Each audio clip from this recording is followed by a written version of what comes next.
Ahead on the news, Governor Basio II swears in Orok Okon as head of civil service of Cross River State. Plus, African Mothers Initiative, in collaboration with Interweave Solutions International, set to hold a 3-day Train the Ambassador project in Calabar. Details of these and other stories shortly. Welcome and thanks for joining us on the news. I am Uduak Etam. Cross River State Governor Basio II has approved the appointment of Fidelia Okpo Ene as the chairman of the State Universal Basic Education Board, SUBEB. A statement issued by the Chief Press Secretary and Special Advisor to the Governor, Linus Ogbogu, describes Mrs. Fidelia Ene as a seasoned administrator and advocate for quality education. The Governor urges the new SUBEB chairman to bring her wealth of experience, expertise, vision and dedication to bear in elevating the standard of education in Cross River State, as well as strengthening the foundation of learning for children. Meanwhile, the Cross River State Governor Basio II is reaffirming his administration's commitment to revitalizing the state civil service, pledging to offset outstanding retirees' gratuities and enhance overall workforce welfare. The governor said this while swearing in Mr. Orok Okon as the new head of civil service of the state. Justina Etam reports. I will strive to preserve the fundamental objectives and directive principles of state policy contained in the Constitution of the Federal Republic of Nigeria, that I will not allow my personal interests to influence my official conduct or my official decisions, that I will, to the best of my ability, preserve, protect, and defend the Constitution of the Federal Republic of Nigeria. A significant milestone is being marked in the annals of Cross River State's public service with the swearing-in of a new head of service to steer the affairs of the civil service. In his charge to the newly sworn-in head of service, Governor Basio II underscores the imperative of upholding professionalism, equity, and competence within the public service framework. Today marks yet another critical step taken by my administration to strengthen the state civil service towards an efficient service delivery by swearing in a new head of service. This auspicious event is premised on the critical essence of the state civil service as the superstructure on which the executive arm of government implements its laudable initiatives for the welfare of citizens, considering the foregoing pivotal relevance of the civil service. It is therefore imperative to reposition it to deliver on its mandate. The new head of service assures diligent implementation of the governor's directive, promising collaborative engagement with senior officials to drive reforms and optimize service delivery. I want to assure you that the charge you have given to me here and privately previously shall be carried out to the latter with your support as usual. I thank you. I want to inform the rest of EXCO that in a very short time we'll be sharing the details of the mandate His Excellency has given to the civil service through the Office of the Head of Service. Mr. Orok Okon replaces the former head of service, Innocent Eteng, who bowed out after 35 years of meritorious service. In Calabar, Justina Etam, NTA News. The Cross River State government has declared its readiness to partner the Nigeria Union of Journalists, NUJ, on boosting Calabar Carnival and other areas of interest. The Chief of Staff to the Governor, Emmanuel Ayonba, said this when the National President of the NUJ, Alhaji Hassan Yahaya, and his team paid him a courtesy visit in Calabar. The Chief of Staff to the Cross River State Governor acknowledged the fact that the media has been doing much to promote activities of the state government and stressed need for more partnership. The NUJ National President, who was in the States for the just concluded 5th edition of the Beatrice Basita Best Investigative Journalist Award 2025, lauded the developmental strides of Governor II.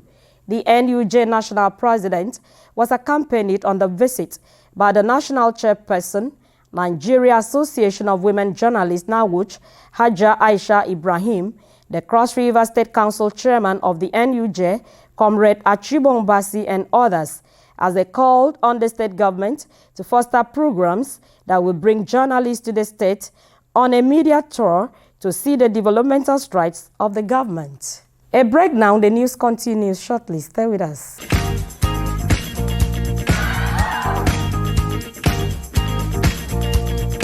Are you looking for a secured environment with good parking space and a natural ambience? Then look no further. Nta Calabar Entertainment Ground has got you covered for marriages, parties, and all kinds of events. Have an event at Nta Calabar Entertainment Ground, you stand a chance to get a discounted rate for your event coverage. For bookings, please call Jane 0806 353 3069. Celebrate your events at Nta Calabar Entertainment Ground. Nta Calabar, the station for the people.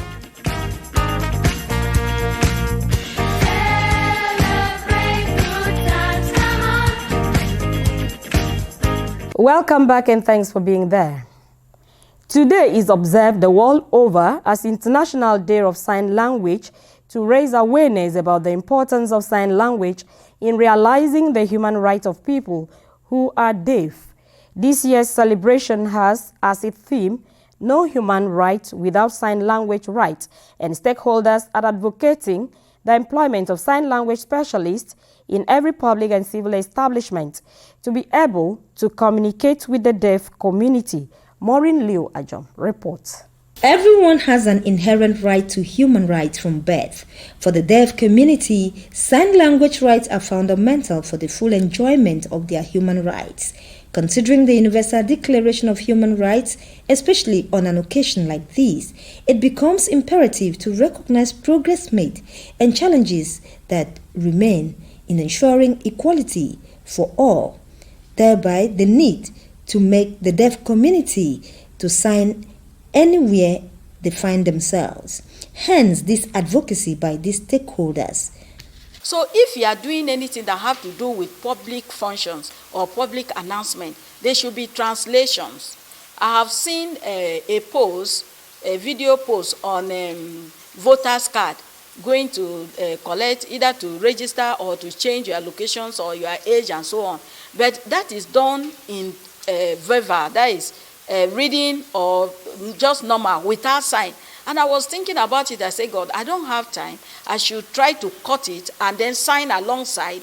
The person that did that would have looked for interpreter and then do alongside with it. It will go viral and the people also will benefit. So all these things is the challenges they are facing right now, because lack of information, lack of communications, lack of when all those things are not there, you see that they find it difficult to get what they're supposed to benefit from the society. No human rights without sign language rights.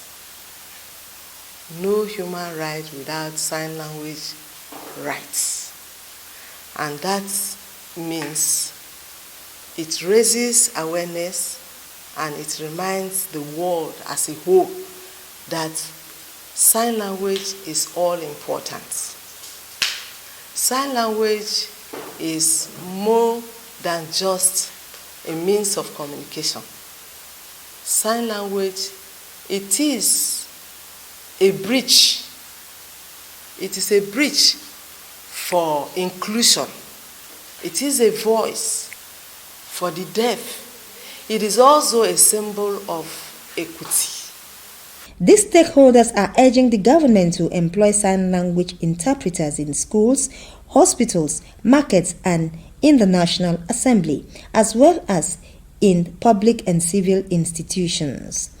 They also note that these steps will help bridge communication gaps and give the deaf community equal access to education, healthcare, and participation in national activities. In Calabar, Maureen Leo Ajom, NTA News. The quest to fight poverty and move people, especially women, from poverty to prosperity through neighborhood self-reliance groups in gaining momentum in Cross River State. To this end, The African Mothers Initiative, in collaboration with Interweave Solutions International, is organizing a 3-day Train the Ambassador project in Calabar for its members.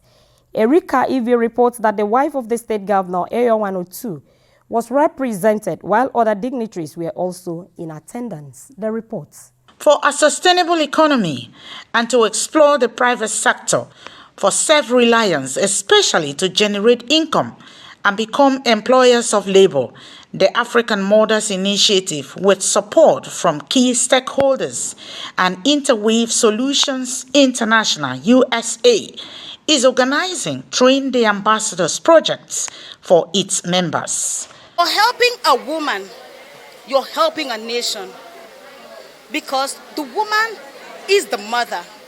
The woman is the best friend of our children. The woman is the person that bonds the family. So when a woman is empowered, we will automatically empower the family. When a family is empowered, the society is empowered. And then another thing about this training is that we have 3 categories. We call it business plan, life, beautiful life, and community service. We give certificates, we certify after training. We give international accredited and recognized certificate called Master of Business in the Street. Every business exists on the street. The big question is, are you a master of the business you're doing on the street? And so we show people, we teach, mentor people the principles of running a small business successfully. The training featured planning, bookkeeping, and cash savings for the business, among others. This training is for us as an ambassador of this noble organization, is to empower us economically and financially to improve the economical value in Cross River State and Nigeria at large. We are here today to have a training on ourselves. People are here to train us on this project for us to know how to manage our businesses, customer relationship. At the end of the program, we are going to have a grant. The knowledge they are coming to add to us will make us now grow in our businesses.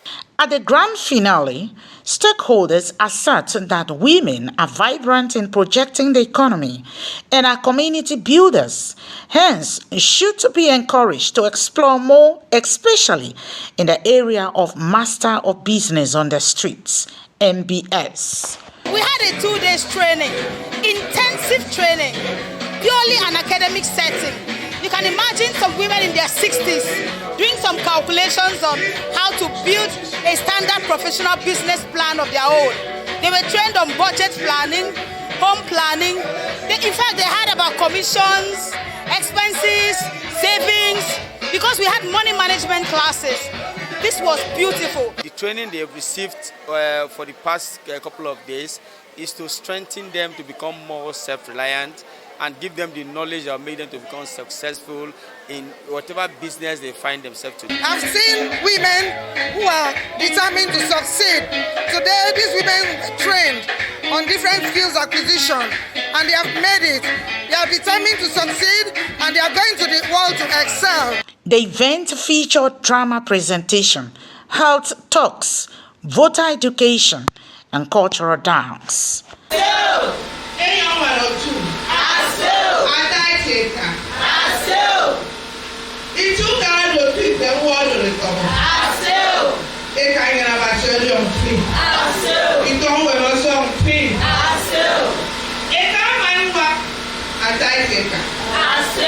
The African Mothers Initiative Group is determined to fight poverty through dedicated women to achieve high income, better homes, and improve community. In Calabar, Erika Ivy, Nta News. Nigerians have been called to work towards an authentic national transformation that will affect every sector of the society and persevere in Christian hope in spite of their sufferings and affliction. The call was made by the Archbishop of Calabar Diocese, Archbishop Joseph Ekwuem, while presenting the communique issued at the end of Catholic Bishops' Conference of Nigeria to journalists in Calabar. Maureen Liu Ajom has details of that report. The second plenary meeting of the Catholic Bishops' Conference of Nigeria held at Obodakara Local Government Area, Ikarigwene Diocese, Akwa Ibom State, just as the Church just concluded the national celebration of the Jubilee Year of Hope by the Catholic Bishops of Nigeria, held in Elele, Rivers State. Archbishop Ekuem says the conference charged Christians to live in Christian hope, regretting the erosion of family values and the rising trend of poor parenting, and urged parents and guardians to resume their God-given responsibility of first educators in faith and morals. The conference, he notes, reaffirms the teaching of the Church with regards to in vitro fertilization, IVF, as immoral, while encouraging the adoption of children and use of natural family planning methods. We live in a Christian hope. Christian hope, which is one of the three cardinal virtues. Those three cardinal virtues are faith, hope, and charity, sometimes called love. So the first is faith, the second is hope, and the last, charity.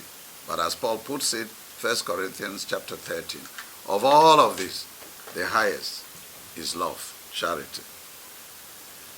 So, but this hope is not naive optimism or wishful thinking. As sometimes we say, oh, God will do it for us, God will do it for us. Yes, it's true, God will do it if we let Him. So it is not all God without we doing our own part. Number 3, the communique treats family and responsible parenting. Pope St. John Paul II described the family as a domestic church. He calls it the bedrock of society. Today we discover that troubled by erosion we are of family values that are gradually diminishing with a corresponding rising trend on poor parenting. So this conference that ended condemns prostitution, is worried about poor parenting, and urges parents and guardians to embrace and teach their young the needed responsibility as parents who are also first educators in faith and in morals.